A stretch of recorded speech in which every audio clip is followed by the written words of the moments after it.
Hey everyone, I'm going to keep this short today because I'm going on vacation. Yes! We are up in our little travel trailer, holding it down in the Crystal Mountain parking lot right now. And I'm ready for a break. It's been a long year. I'm sure you probably feel the same way. We've got the Christmas lights strung up. There's no snow in the forecast, but that's okay because we're all together. And it's just this commitment we make year after year to be up here as a family doing the thing we love. So, in that vein, in that spirit, producer Stephanie Maltrich brings us a story about committing to yourself, committing to a sport, and committing to an act of difficult joy year after year. We're going to navigate 40 miles. I know, 40 miles, it's a lot. Through darkness, blizzards, frostbite, and gear failures. And it will be fun. I promise. By the end, you might just be ready to sign up for next year. I'm Fiscal Hall, and you're listening to the Dirtbag Diaries. Happy holidays.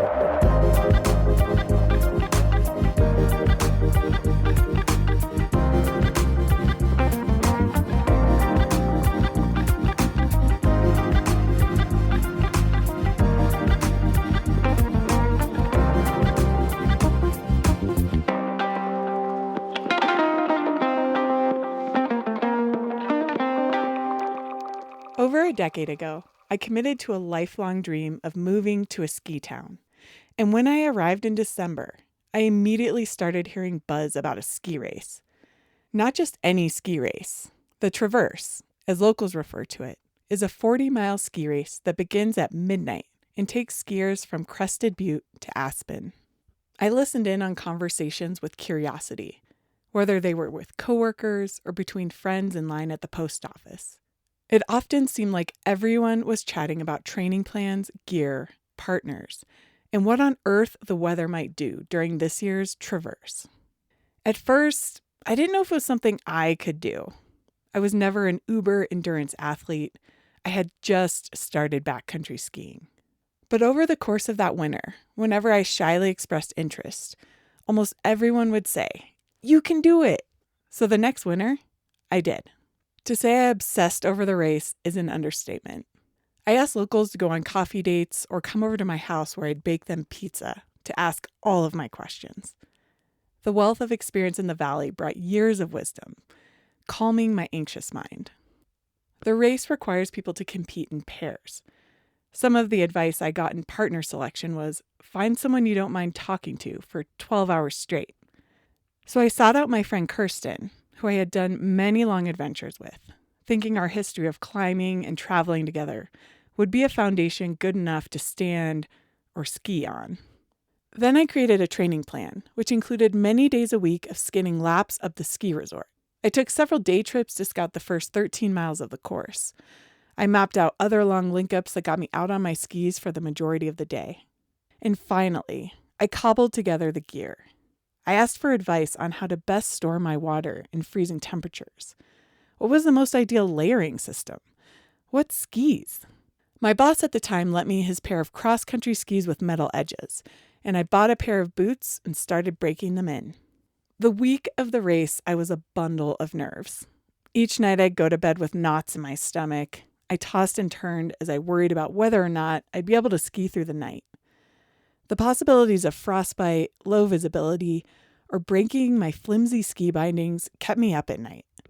At 11 p.m. on the night of the race, Kirsten and I loaded up our packs and hopped on the bus for a short ride up to the base of the ski resort. We stood at the back of the pack, and when the director of the race yelled, "Go!" we started the long slog to Aspen. Our headlamps illuminated the first 6 hours of the race as we plodded one ski in front of the other, always forward.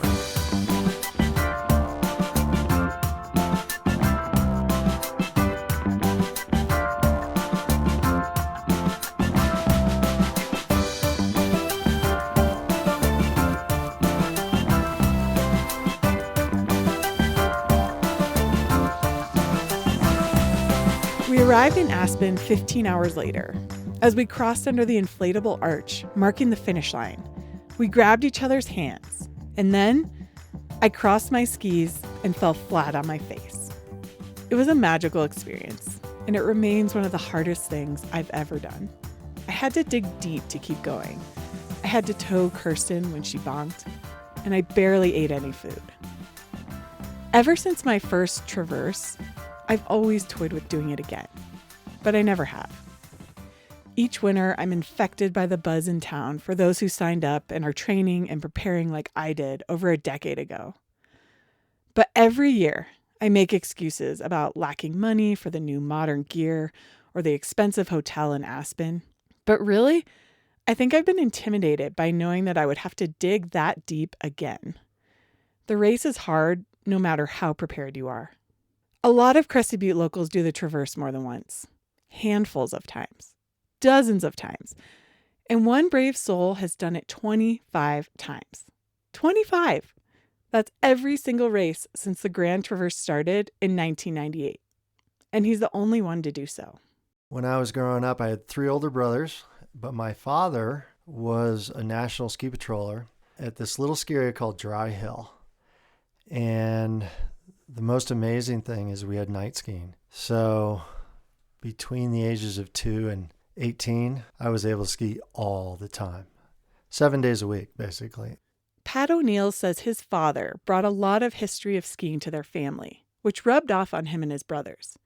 And the proximity to Dry Hill in Waterton, New York, probably helped. 2.5 miles. In fact, that place kind of raised the 4 O'Neill boys. Like, we could get a ride up there after we had done our homework. Yeah, right. And I think they started spinning the lifts about 4:30. That was like my whole reality as a kid. And it was only 300 vertical feet. I just loved skiing. I didn't care if it was 30 below and it was night skiing. I'd go up there and ski. And I think I raced my first race at 4, which would be in 1968. I had wooden skis, leather boots, safety straps, and it was kind of the earlier days of the equipment. The first race left a mark on Pat so much that he spent the remainder of his childhood and adolescence ski racing. He was on the Empire State Ski Team, a program funded by the state of New York, where he was coached by prominent Austrian and German skiers. He traveled to the Olympic training grounds in Lake Placid. Skiing became a way of life for Pat. Soon after college, Pat moved to Crested Butte, nestled in a high mountain valley framed by 12,000-foot peaks on Colorado's western slope. So I was really only planning to come to Crested Butte for a year and ski. And once I got into this valley and saw like Paradise Divide, I was here. I was not only blown away by the snow and the terrain, I was blown away by just these majestic views that you get. And I was really, really hooked. I mean, once you get the Rocky Mountains in your veins, sometimes there's no going back. 36 years later, Pat's a known athlete in the community. Each summer, he spends countless days in the Alpine, riding his mountain bike or running. He's run a 100-mile race every summer for the past 15 years. And in the winter, you'll find him skiing in the backcountry and training for the Grand Traverse. I mean, I taught in the same school for 28 years. I'm really a creature of habit. And I kind of see the Grand Traverse like my annual cleaning of my teeth. It's like I at this point, although, I raced 25, I love doing it. And I love doing it just to reconnect with a lot of my friends, my mountain friends. But I also do it because of all the experiences I have during the winter leading up to the event.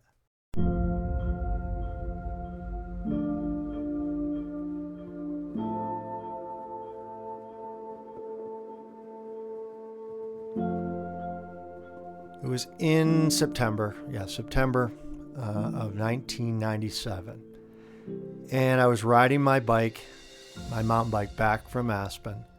And I ran into Jan. And when I was kind of on this flat spot, she like grabbed my arm and said, "Stop." And she said, "Hey, O'Neill, like, what do you think if we did a ski race connecting Crested Butte and Aspen?" And I said, "That'd be badass." Jan Runge described the route she had in mind, a 40-mile ski tour of the Elk Mountains beginning in Crested Butte and cresting 5 high points above 11,000 feet, eventually ending at the base of Aspen Mountain after skiing down the resort slopes. Pat's response? That's a burly way to go. Jan wanted the race to mirror European-style ski races, like the PDG, an endurance race in the Alps organized by the Swiss Army. I loved it because there's always been this really good history between Aspen and Crested Butte. And her original thought was, wouldn't that be amazing to bring just mountain people together through a ski event? And I said, it sounds really great. Months passed, and Pat received a call from Jan around Christmas. And she's like, I think we're going to go for it. And I pretty much was like, you're kidding. Like, I thought we were just kind of talking in the late wildflowers. Like, you're going to do this. Like, you're going to take this concept and try to turn it into reality. She asked Pat and his friend Jimmy Faust to test the course to make sure it would go. They agreed, and on a cold January morning, they set off around 6 a.m. in skinny telemark skis with 3-pin bindings and leather telemark boots, no buckle, with 1 pair of skins each. It was really difficult because we had to navigate the route. We weren't using a GPS. We were using just a regular map and just kind of an intuitive sense that we're going the right way. We had these meatloaf sandwiches. We had maybe a flask of water, maybe a couple of Jolly Ranchers. It took them hours into the night. They finally arrived at the top of Aspen Mountain, but it was pitch black. They squinted and saw a beam of light from a late-night snow groomer. So our friend Doug Bitterman was driving cats, and we were like, Doug, and he's like, what are you doing here? He's like, we just skied over from Crested Butte. We just followed his cat down to Aspen, and we called Jan and we said, don't do it, because it was really, really hard. But a few months later, on April 3rd, Pat and Jimmy lined up alongside 46 other teams for the first annual Elk Mountains Grand Traverse. Most of the crowd was from Crested Butte or Aspen, and most of them were on heavy telemark skis. Jan began the inaugural race with a ceremony, including a blessing from a local pastor by the name of Father Tim.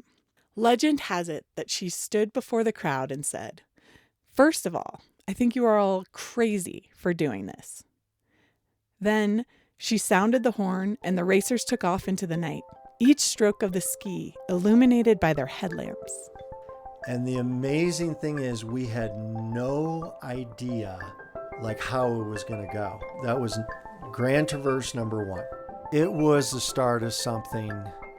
We knew that the Grand Traverse was here to stay.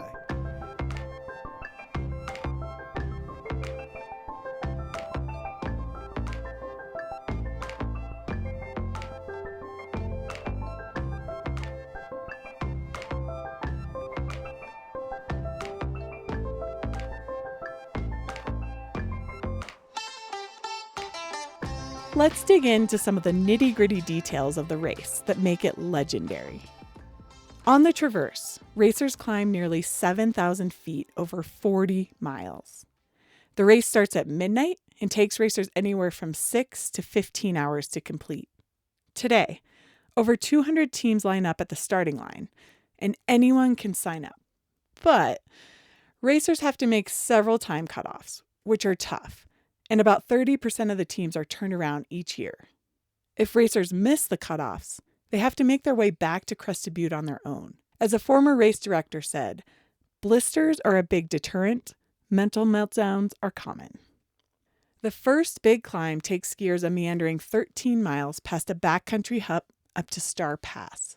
Star is a significant landmark in the race for a few reasons. First, it's the cutoff point. Second, For middle-of-the-pack racers, many get to see the sunrise behind the majestic Star Peak. Hundreds of volunteers help pull the race off, starting in Crested Butte, along the course, and at the finish line in Aspen. Some of those volunteers are safety teams that set up at backcountry huts and mountain passes a week before the race to monitor race conditions. If the conditions are iffy, they call a reverse, sending racers back to Crested Butte from Star Pass, which has only happened 5 times in the history of the race. Racers can encounter any weather, and they have. Ground blizzards, below zero temperatures, insane winds, frostbite, and so much more. When talking about the Traverse, often the conversations are centered around gear. Over 25 years, I've seen some crazy stuff. I've seen ridiculously heavy equipment, packs that look like you were going up to Everest Base Camp. I've seen water systems that freeze by the time that they get off the ski area. I mean, I've seen all kinds of stuff. Your typical junk show, which is kind of like put some of the soul into the Grand Traverse to see just the junk show. The race has certainly changed in 25 years, but Pat says the skis are the biggest evolution he's seen over time.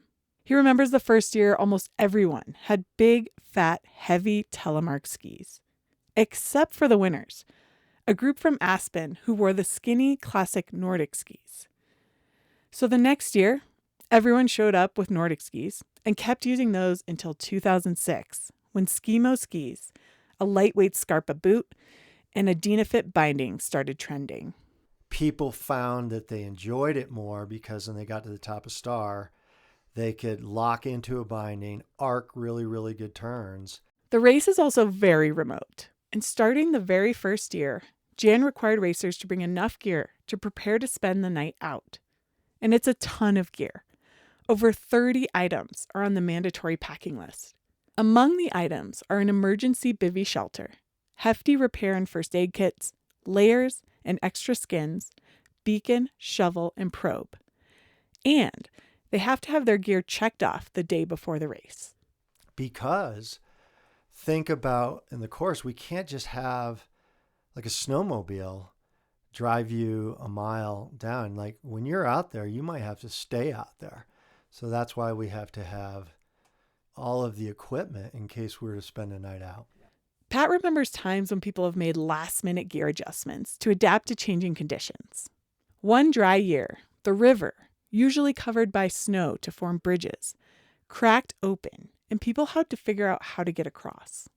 So we were taking skis on, skis off, but the river was open. The East River was open, and it was big time open. And so people were going to go with bags on their feet. And so Jimmy and I didn't want to put like garbage bags on our feet and walk across the East River, get back above the ranch, and then head towards Aspen. So Jimmy had this idea, and I didn't do it. And I'm going to say for the record, Jimmy drilled holes in the bottom of his Nordic boots, and not to take weight, but he drilled it so that when he got across the river, he actually had drainage. And, it was the most amazing thing because we had a really good year that year. It was a good year. Yeah. And we get there, and I remember him taking his boots off in Aspen. And I looked at the bottom of his boots, and I was like, you drilled holes on the bottom of your boots. He's like, oh, totally. Like you had all that water in your socks. Mine was gone. Like my sock was dry in like 100 yards after I got out of that river. Pat says the story about Jimmy and his silly drilled holes in his boots isn't unique. There are thousands and thousands of stories of people, like food they prepared, or this out of outer space idea what would work in the Grand Traverse. Yeah. And you've seen some stuff that is pretty wacky. Gear is certainly the baseline of being prepared for the race. But what might be even more important is who you do the race with. It's a partner race for safety reasons, but the unique Traverse partnership goes beyond safety. The partner thing is a big part of what makes it special. I've seen siblings. I've seen father-daughter, father-son. I've seen teacher-student, in my case, 2 times. I've seen people who have survived cancer and their primary caregiver and spouse, they do it together. It's pretty powerful stuff. I've seen people do it who have had a falling out and said, "Hey, man, let's bury the hatchet and do the Traverse together." Pat chooses his partners carefully, and they have to meet some basic expectations. Quality in a partner is grit. Grit. A quality in a partner is to be supportive. I mean, if one person's eating, you should be putting their skins on for them. Okay. I mean, having a partner is, first of all, saying, like, what are our goals? Like, what do we want? I just say a supportive, positive, gritty human being. Pat did the race for the first 10 years with Jimmy. They won 3 times and finished in the top teams in other years. But their successes didn't come without challenges. Pat remembers one race in 2003. It was really dicey on the other side of Star Pass, and I could never forget this. My partner Jimmy went down, and I just see this headlamp connected to his head sliding about 1,000 feet. So I had to ski down to him. When I got to him, he had one ski on. We searched and searched and searched and searched, and we didn't find his ski. They boot packed back up to the top of the pass. When they arrived at the ridge, a friend asked what they were looking for. Jimmy's like, "I lost my ski." He's like, "It's right here. It came off. You went sailing down the slope. We watched your..." And so we took an extra binding, and we had it because that was part of the required gear. And we put the binding on, and we skied to the finish.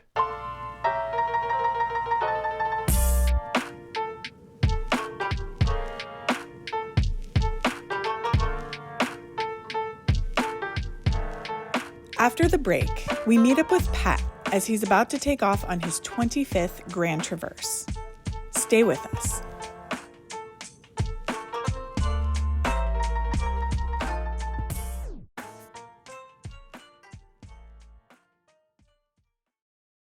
Hey everyone, it is that time of year. We need your shorts, your stories, because you power this show. We hear from so many of you that one day you're going to submit your short and send it to us at the Diaries. Guess what? That moment, it could be right now. So make it a New Year's goal or use it as an excuse to take a break from Uncle Joe at the holidays. You make this community, your voice is valued. You can find all the information you need at our website, dirtbagdiaries.com. Click on the Write Us tab where you can find instructions and the submission form. Pay attention to it. It helps the cause. Trust me. Link is in the show notes, so take a moment, click on it, consider it, and then get to work. You've got until January 19th to send us your short. Once again, it's dirtbagdiaries.com/write us. Thanks. Do you have a resolution to adventure outdoors more this year? Make it happen with Sierra Club Outings. Leaders in conservation-focused active outdoor adventures, Sierra Club Outings hosts over 250 small group trips every year where you can backpack, kayak, raft, volunteer, and more. These trips fill up fast, so reserve your spot at sierraclub.org/outings and use the code DIRTBAG to get $100 off. With Sierra Club Outings, it's more than just a trip. It's an adventure with a cause. We'll put a link in the show notes. Check out all the incredible trips they have and make that resolution happen.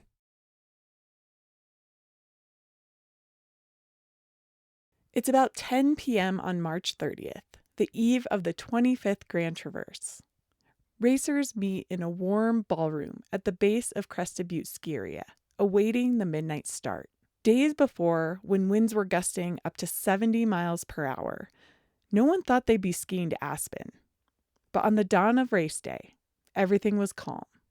And by noon, racers received the green light. They'd kick off to Aspen that night. I follow Pat around the room. He says he doesn't mind because he's pretty dialed by now. Pat, who's your partner this year? Cosmo Langsfeld. How'd you choose him? He's the man. Cosmo was a student of mine, and he paints with me for O'Neill Painting. And we do everything together, so we said, let's do the Grand Traverse together. Cosmo, why are you doing it with Pat? Because he's Pat. He's great. It's fun to be around, fun to ski with. How many partners have you had? I've had a lot. I've had a lot of partners, but Cosmo's probably the biggest dirtbag I've had, which is the best. I'll take it as a compliment. Because, we're kind of like, our approach is going to be like the guys eating out of the dumpsters at Yosemite in like 1960. Oh. All right, beacon checks? Beacon check. All right. Go down to the snow surface. Search the smallest valley. I'm in. I really know it back this year. Awesome. Good. Good deal. I passed. Yeah, that means you're going. We're going to Because I Aspen. have zippers that blow out sometimes. Look at that sucker. How are you feeling tonight? Are you excited? Nervous? No, I don't get nervous anymore. I've done too many. This is number. 25. So you're not nervous. What are you? I'm excited. I'm going skiing again with Cosmo. Why do you think you're the only person that's done 25 of these? Strong back and a weak mind. What do you think about the weather and the prospects for tonight? But it was really mild. It's starry. It's nice. And you can tell it a little bit in the room tonight because on nights where it's stormy or it's going to be 20 below, you can feel a lot of tension. So the room feels really, really good tonight. And then what are your guys' goals as a team? Have fun. Have fun. Cosmo said he doesn't want to know what place he's in, what No. time it is. No, that's not his style, man. He's like, I'm skiing, If he was like, I think we're second in the, whatever category, he would throw up in his mouth. He's like, he's not that way, man. He's just an alpinist. He's a mountaineer. So we're going with an alpinist, mountaineer mentality. Yeah. I think we're on the same page where it's like we want to go have fun, which we normally do when we go skiing. But we both like to race, so we'll get out there and we'll just do whatever we can. Yeah, wherever and you're the night both leads, strong. so. We're going to go as fast as we can, because that's just kind of, I don't know. It's fun. Yeah. In like a masochistic kind of way. Yeah. What did you guys do to train all season? Just pound backcountry. Gio Bullock always said that the Grand Traverse was just training for skiing peaks in the spring. I thought that mentality was great. Yeah. The Grand Traverse is just training for spring backcountry. I was like, there you go. Nice. Outside the base area ballroom, some volunteers set up the starting line. House music is pumping. An artist sets up a light installation. The night is clear, and we can see the stars. And it's not very cold. The exciting energy buzzes throughout my entire body.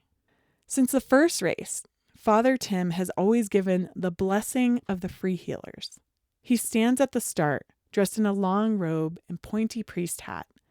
I ask him why he does the racer blessing. Tim, could I ask you a question? Yeah. Will you just tell me what is this blessing? Why do you do it? Why do I do it? Yeah. Well, as a racer, originally, I can deeply appreciate all that goes into not only preparing for the race, but also the suffering and sacrifice that racing involves and all the variable conditions, and just for all of us to know that we're being looked out for and have the blessing of the Most High upon us, hopefully hovering over us and watching out for us throughout the race, I think is necessary. It's what we would ask for. And there's many people who share that sentiment, I'm sure. Yeah, and you've done it 25, this will be your 25th time doing it. 25th year, yeah. Because we all, love and revere the beauty of the natural world, to be skiing through it at night, it's a spiritual experience for most of us. All living in a place like this, all we have to do is look around, and it's kind of like the handwriting of the divine all around us. The soaring peaks and the snow-covered valleys, and so it invokes a lot for us spiritually just doing this. And so to be able to say so in a wonderful blessing, I'm delighted. I'm honored. Yeah, I'm excited to hear it. Woo! Racers trickle outside. They plop their skis on the snow. Headlamps turn on. Side by side, they adjust their poles and look uphill into the night. Some even dance to the music.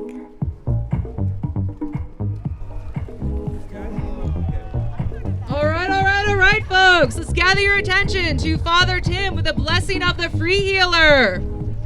Are you ready for your Grand Traverse blessing? Hear ye all thou seekers of Grand Traverse glory, for tonight ye fulfill the 25th edition of this story. Gather thy courage and summon thy spirit. It will take all thy strength, endurance, and grit. Be blessed by the Holy One, whose spirit will abide. Every breath, every pole plant, every kick, and every glide. May Uller give wings to your skis and your pace as you and your partner move as one through the race. And now as you start, may thy fortitude remain, for ye wilt surely be worshiping in the cathedral of pain. Let the racers cheer one another with a worthy outburst of ecstatic celebration for this great Grand Traverse. All right. 7, 6, 5, 4, 3, 2, 1, go! Woo!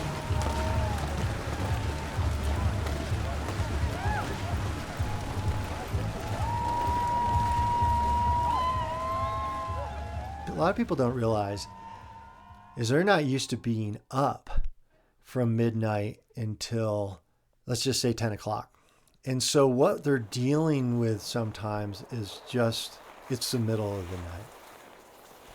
And it's windy and it's cold and the conditions are changing.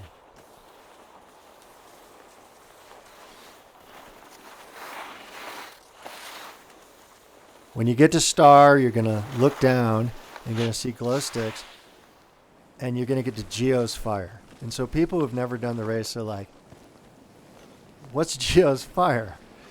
So Geo's Fire is you are out there in the middle of the night.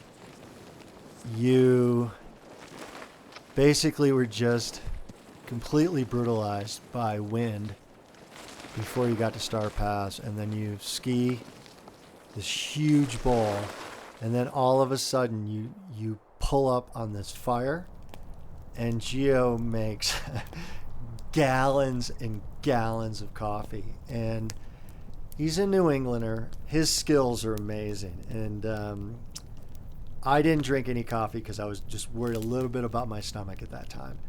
But Cosmo, my partner, was like, I cannot wait to have a cup of Geo's coffee. And just like timing, we pull in and he's like, how you doing, O'Neill? I was like, Geo, I'm doing pretty well. And he's like, good to see you. And then he points at Cosmo and he's like, cup of coffee, Cosmo? And Cosmo just said, I would love a cup of coffee. And then he follows up, cream, sugar? And so Cosmo just goes, no, black. And he goes, there you go, buddy. And everybody is just blown away. And the big thing that happens at Geo's Fire is it gets so cozy and the coffee tastes so good, and you actually start to eat some of the food you brought. Like the leaders will be in and out. But Geo also has to be like, okay, bud, you might want to start heading towards Aspen. But that's another factor of the race. And we talk about the soulful parts. Yeah, it's a rough backcountry race. It's hard. But we also have things like Geo's Fire, you know, the amazing people at the Friends Hut, amazing people at Barnard Hut, incredible people at Taylor. And so as you go along, you really get humbled by the fact that this race couldn't happen and wouldn't happen without all of these volunteers. And I'll tell you, people come out of the woodwork to help with check-in, with being at the finish, with volunteering along the course, with helping with supplies, whatever the case may be. But I'll tell you, if you were to show up and Geo's not there slinging coffee, then I don't know. I don't know if we could still have the Traverse without Geo's Fire. Cosmo and Pat finished the race in 10 hours and 11 minutes. This year was really special because we treated it kind of like a tour. And when we were going across, after we got off the ski area, there was like this 2-track, a skin track, and this flat, and people were just kind of frothing at the mouth and just were really in just almost a panicked state. And I just looked at it. I just said to Cosmo, you know, can we just do this as a tour? Can we just do this as a good night out? And that's exactly what we did. But we were looking at the moon setting, you know, on Pearl Pass, and the sunrise hitting Cathedral and Castle Peak. And we just enjoyed the ride this year. Over the years, Pat has raised over $200,000 for a handful of local organizations, helping individuals with cancer or disabilities, and helping the local kids get out and ski. You know, doing these events, the Grand Traverse, and looking at it as an opportunity to bring awareness and actually income to various organizations. Our slogan at the Living Journeys Athlete Corps is, we win when others win. You know, you're not really looking at, you know, how did I do in my age category? You're like, wow, we just raised $17,000 for people who are fighting cancer right now in this valley. Winning used to be his goal, but now raising money keeps Pat engaged. And he has one other big goal in mind. Because my twin daughters, Katie and Piper, they're going off to college here at Middlebury, both of them. And I am just being quiet because I wouldn't mind in their sophomore year if they gave me a call from Vermont and said, hey, Dad, you know, I was really thinking about doing the Grand Traverse with you. But I want them to be able to decide. That would be a powerful experience. I'm kind of a pathological optimist, and that, okay, I'm 50, almost 59 now, but so I can do it with Katie and Piper, but then I can do it with my grandson or my granddaughter. So I might be in my 80s, but I will still get to Aspen. I'll tell you that right now. I love this event. I mean, I've done 25 and it's 5 days after the Traverse and I'm still soaring from the Traverse.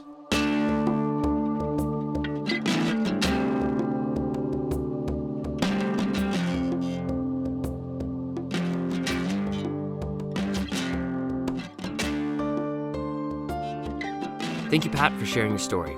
Our stories come from friends of friends, and from you, our community. If you have a compelling idea for a guest or a story lead, please give us a shout. You can use the submission form on our website, dirtbagdiaries.com. Music today from Jacob Bain, Anise Cotto, Western Runners, Faring, Curio, David Katz, Akin Orbe, and Brendan O'Connell. The tracks are courtesy of the Artists Track Club or Free Music Archive. Jacob Bain and Anise Cotto composed our theme song. You can find all the links to the artists at our website, dirtbagdiaries.com. This episode was produced by Stephanie Maltrich, edited by Andrew Burton with additional production help from Ashley Langholtz. Illustration by Walker Call. Becca Call is our executive producer. I'm Fitz, and you've been listening to the Dirtbag Diaries. Thanks for tuning in.